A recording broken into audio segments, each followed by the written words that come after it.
Hello student, I am Sunita Jha. हम कर रहे हैं क्लास 7 साइंस का चैप्टर 10 रेस्पिरेशन इन ऑर्गेनिज्म और ये हमारे वीडियो का पार्ट 7 है। स्टूडेंट, इस वीडियो में हम करेंगे एक्टिविटी 1 और एक्टिविटी 2 क्योंकि यहाँ हम करने वाले हैं पार्ट 7 में एक्टिविटीज। तो इस वीडियो में हम एक्टिविटी 1 और एक्टिविटी 2 करेंगे। तो एक्टिविटी 1 में हम क्या करेंगे कि रेस्पिरेशन के प्रोसेस में कार्बन डाइऑक्साइड रिलीज होती है, यह हम एक एक्टिविटी के थ्रू प्रूव करेंगे। तो एक्टिविटी 1 में हम करने जा रहे हैं रेस्पिरेशन के प्रोसेस में कार्बन डाइऑक्साइड रिलीज होती है। इसके लिए हमें क्या करना है? इसके लिए हमें सबसे पहले लेने हैं पी शीट और इन्हें हम ओवरनाइट सोक होने के लिए छोड़ देंगे और सुबह होने पर आप इन्हें ड्रेन कर लेंगे। इसका जो वाटर है उसे आप ड्रेन कर लेंगे और आप इन मॉइस्ट पी शीट को जर्मिनेट होने के लिए छोड़ देंगे। जर्मिनेट करने के लिए आपको क्या करना है? आप इनमें बीच बीच में पानी के छींटे डालते रहें। ऐसा ना हो ये सूख जाएं, ये सूख जाएंगे तो फिर ये क्या होगा? जर्मिनेट नहीं होंगे। और अगर आपको जल्दी जर्मिनेट करना है तो आप इन्हें वेट कॉटन क्लॉथ में भी बांध सकते हैं और जर्मिनेट होने के बाद ये कुछ इस तरह के हो जाएंगे। इनमें वाइट थ्रेड टाइप के स्ट्रक्चर निकल आए तो आप समझ जाइएगा कि ये हो गए हैं जर्मिनेट। अब इन जर्मिनेट शीट को आपको डालना है कॉनिकल फ्लास्क में। कॉनिकल फ्लास्क किस तरह का होता है? आप इस इमेज को देख लीजिए, आपको पता पड़ जाएगा। कॉनिकल फ्लास्क होता है इस तरह का। तो आप इन जर्मिनेटेड शीट को आप डाल दीजिए कॉनिकल फ्लास्क में। आपको ध्यान रखना है कि आपके ये शीट मॉइस्ट होने चाहिए, ये ड्राई नहीं होने चाहिए। अगर ये ड्राई होंगे तो आप इस एक्टिविटी को परफॉर्म नहीं कर पाएंगे। अब आपको क्या करना है? आपको लेने हैं 3 टेस्ट ट्यूब। टेस्ट ट्यूब किस तरह की होती है? टेस्ट ट्यूब कुछ इस तरह की होती है। अब आप 3 टेस्ट ट्यूब लेंगे, उनको आप नाम देंगे test tube A, test tube B और टेस्ट ट्यूब सी। अब आपको क्या करना है? आप यहाँ इस इमेज को देखिए ध्यान से। टेस्ट ट्यूब ए में आप डालेंगे पोटेशियम हाइड्रोक्साइड का सॉल्यूशन। टेस्ट ट्यूब बी में डालेंगे आप लाइम वाटर। लाइम वाटर क्या है? चूने का पानी। इसका नेचर क्या होता है? इसका नेचर होता है ये कार्बन डाइऑक्साइड के संपर्क में आने पर मिल्की हो जाता है। तो जब भी ये कार्बन डाइऑक्साइड के संपर्क में आता है तो मिल्की हो जाता है। ये नेचर होता है लाइम वाटर का। ये आपके जर्मिनेटेड पी शीट है जो कि मॉइस्ट है और ये आपका लाइम वाटर है आपके टेस्ट ट्यूब सी में। और आपने कुछ इस तरह का सेटअप तैयार किया है। इस सेटअप में आपने क्या करा? ये ट्यूब आपका जा रहा है पोटेशियम हाइड्रोक्साइड के सॉल्यूशन में और दूसरा ट्यूब आपके पोटेशियम हाइड्रोक्साइड के सॉल्यूशन से जा रहा है लाइम वाटर में और आपका ये वाला ट्यूब जा रहा है लाइम वाटर से कॉनिकल फ्लास्क में और फिर ये वाला ट्यूब कॉनिकल फ्लास्क के जा रहा है आपका पी शीट में, आपका लाइम वाटर में। सी जो आपका टेस्ट ट्यूब है लाइम वाटर उसमें जा रहा है और यहाँ पे आपने लगाया एक सक्शन पंप। सक्शन पंप का काम क्या होता है? सक कर शक करता है। सक्शन पंप क्या करता है? सक करने का काम करता है। तो ये क्या करेगा? एनवायरनमेंट में जो एयर है उसे सक कर लेगा। अब आप देखिए हम इस एक्टिविटी को किस तरह से परफॉर्म करेंगे। आपको करना है सक्शन पंप को ऑन। सक्शन पंप को आप ऑन करेंगे तो एनवायरनमेंट में जो एयर है जिसमें ऑक्सीजन और कार्बन डाइऑक्साइड और अदर गैसेस जो भी हैं वो सब क्या होगा? आपके पोटेशियम हाइड्रोक्साइड के सॉल्यूशन में पहुंचेंगी। अब पोटेशियम हाइड्रोक्साइड के सॉल्यूशन में जब ये गैसेस पहुंचेंगी तो पोटेशियम हाइड्रोक्साइड का सॉल्यूशन क्या करेगा? कार्बन डाइऑक्साइड को ऑब्जर्व कर लेगा क्योंकि पोटेशियम हाइड्रोक्साइड कार्बन डाइऑक्साइड को ऑब्जर्व कर लेता है। अब बची क्या? ऑक्सीजन। अब ये ऑक्सीजन क्या होगी? आपके इस वाली ट्यूब से पहुंच जाएगी आपके बी वाले टेस्ट ट्यूब में जिसमें क्या है? लाइम वाटर है। ठीक है।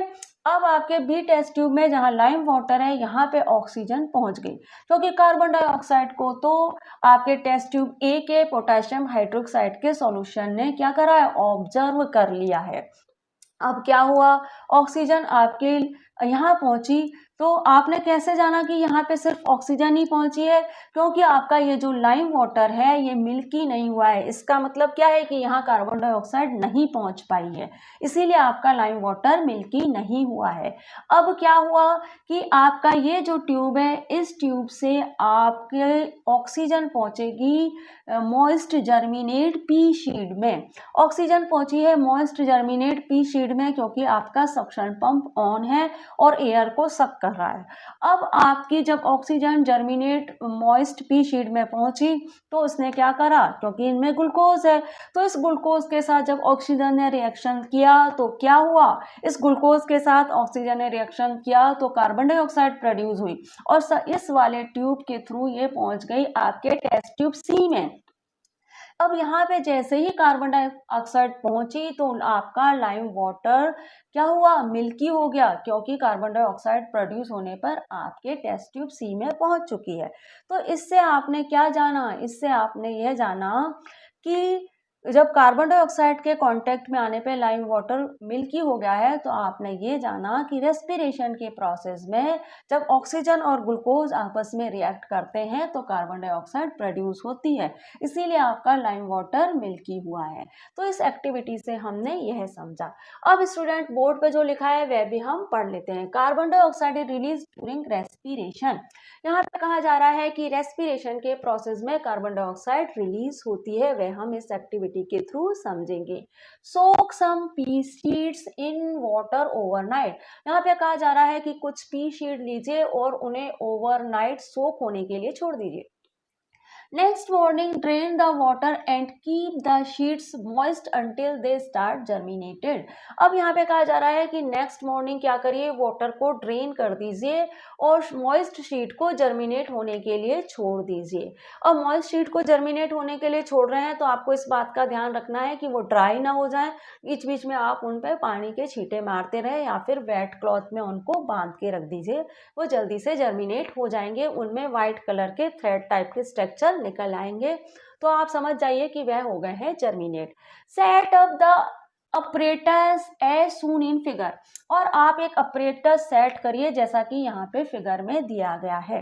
क्या करना है, इस अपरेटस को सेट करने के बाद use a suction pump to suck in air through the apparatus. अब ये जो अपरेटस आपने लगाया है यहाँ पे आपको एक सक्शन पंप लगाना है एयर को सक करने के लिए। As the air pass through test tube A, the potassium hydroxide in the test tube A observe the carbon dioxide from the incoming air. अब आपने एक सक्शन पंप ऑन करा, एनवायरनमेंट में जो एयर है वो आएगी आपके टेस्ट ट्यूब ए में। टेस्ट ट्यूब ए में आपका पोटाशियम हाइड्रोक्साइड का सॉल्यूशन है। अब यहाँ पे पोटाशियम हाइड्रोक्साइड का सॉल्यूशन कार्बन डाइऑक्साइड को ऑब्जर्व कर लेगा और क्या करेगा, ऑक्सीजन को टेस्ट ट्यूब बी में पहुंचा देगा, है ना। अब क्या होगा, this can be test tube passing the air through lime water in test tube B. It will not turn milky, showing that the air does not contain carbon dioxide. अब जब आपकी बची हुई एयर जब टेस्ट ट्यूब बी में जाएगी तो जो वहाँ पे लाइम वाटर है तो आप देखोगे कि वो क्या हो रहा है, मिल्की नहीं हो रहा है। तो इससे क्या पता पड़ता है, इससे ये पता पड़ता है कि आपके टेस्ट ट्यूब ए ने कार्बन डाइऑक्साइड को ऑब्जर्व कर लिया है और लाइम वाटर यहाँ तक टेस्ट ट्यूब बी में कार्बन डाइऑक्साइड नहीं पहुंची है, सिर्फ ऑक्सीजन ही पहुंची है। अब क्या होगा, how long does the lime water in test tube C take to turn milky, what does this show. अब आपका जो लाइम वाटर है, आपका सक्शन पंप ऑन है, आपका क्या हुआ, आपकी ऑक्सीजन यहाँ से पहुंची आपके जर्मिनेटेड पी शीट में और यहाँ पे जब रेस्पिरेशन का प्रोसेस हुआ ऑक्सीजन और ग्लूकोज के बीच में तो कार्बन डाइऑक्साइड बनी और टेस्ट ट्यूब सी में पहुंचने के बाद आप क्या देखते हो कि टेस्ट ट्यूब सी का जो लाइम वाटर है वो मिल्की हो गया है। इससे आपको यह पता पड़ता है कि रेस्पिरेशन के प्रोसेस में कार्बन डाइऑक्साइड रिलीज होती है। तो आई होप स्टूडेंट आपको समझ में आ गया होगा। हम करते हैं हमारी एक्टिविटी 2। एक्टिविटी टू में हम क्या करने वाले हैं? एक्टिविटी टू में हम करेंगे heat is release during respiration. Respiration के प्रोसेस में हीट रिलीज होती है, यह हम हमारी एक्टिविटी टू में करेंगे। आपको पता है स्टूडेंट कि जब ऑक्सीजन और ग्लूकोज आपस में रिएक्ट करते हैं तो वह बर्न होते हैं एज अ फ्यूल और हीट रिलीज होती है। तो यहाँ पे हम एक एक्टिविटी के थ्रू प्रूव करेंगे कि रेस्पिरेशन के प्रोसेस में हीट रिलीज होती है। इसके लिए आपको क्या करना है? इसके लिए आपको लेने हैं, या तो आप बीन शीट ले लीजिए या फिर आप पी शीट ले लीजिए और इन्हें आप ओवरनाइट सोक होने के लिए रख दीजिए।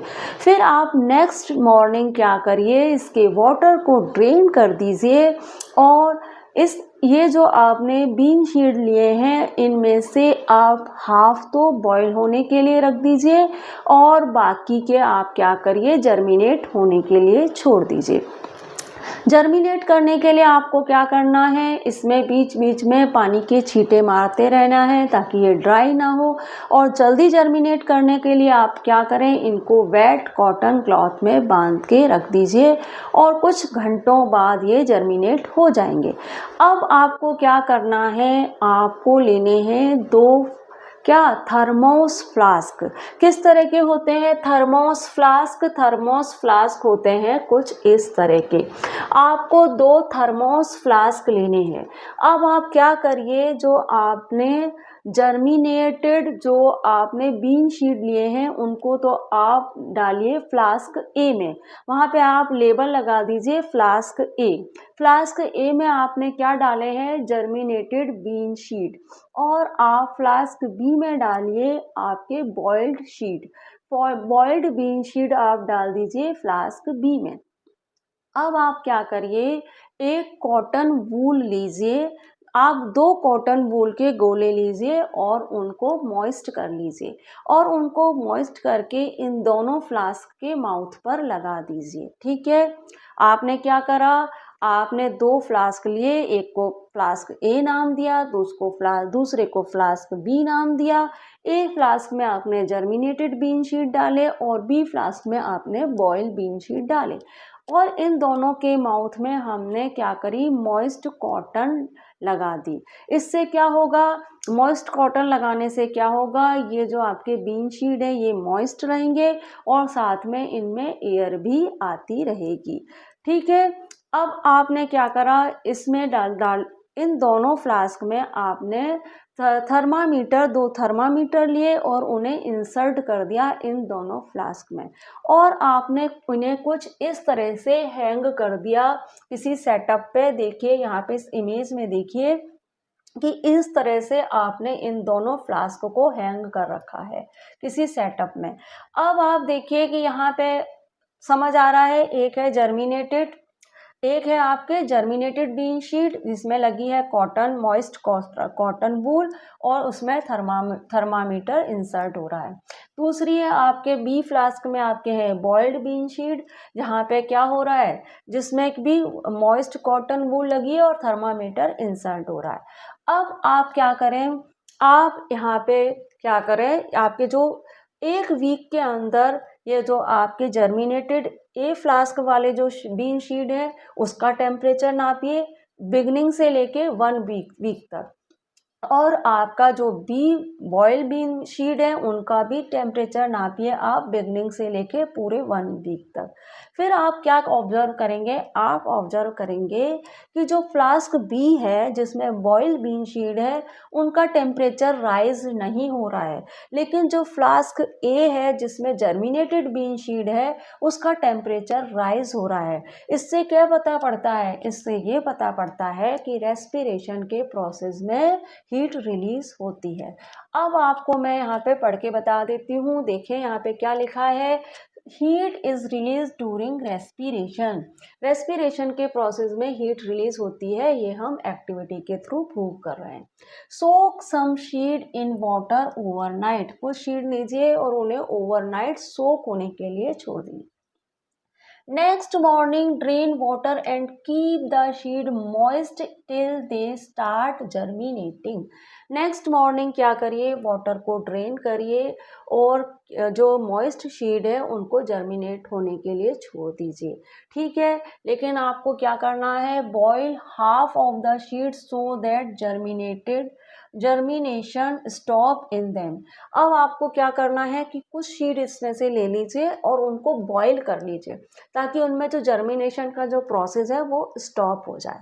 ठीक है, तो एक फ्लास्क में आपके जर्मिनेटेड सीड है और दूसरे फ्लास्क में आपके बॉइल्ड सीड है। ठीक है, keep the germinating seed in one thermos flask A and boiled seed in another thermos flask B.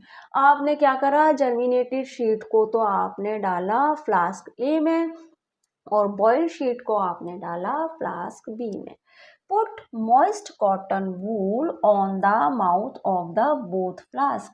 अब आपने क्या करा, दोनों फ्लास्क के माउथ पर मॉइस्ट कॉटन वूल लगा दी।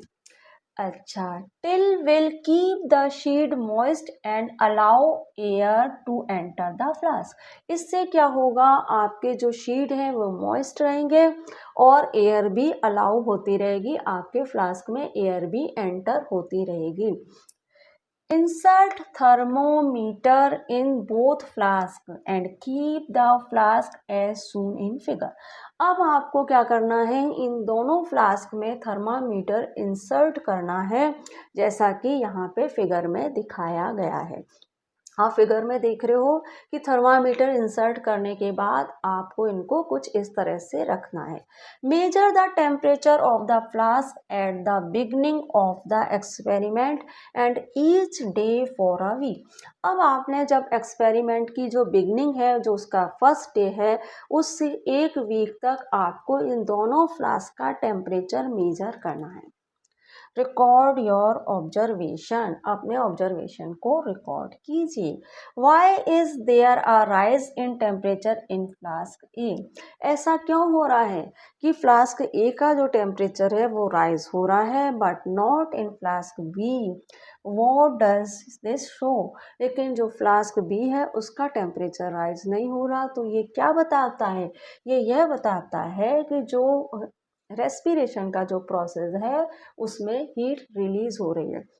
जो बॉइल्ड बीन शीड है वहाँ पे तो टेम्परेचर राइज नहीं हो रहा है, लेकिन जो जर्मिनेटेड बीन शीड है वहाँ टेम्परेचर राइज हो रहा है। इससे यह पता पड़ता है कि रेस्पिरेशन के प्रोसेस में हीट रिलीज होती है। तो इस तरह से स्टूडेंट हमने हमारी जो एक्टिविटी 1 और 2 कर ली है पार्ट 7 की। अब पार्ट 7 की एक्टिविटी 3 और 4 मैं आपको अगले वीडियो में कराऊंगी। तो मिलते हैं हमारे अगले वीडियो में। Thank you for watching student.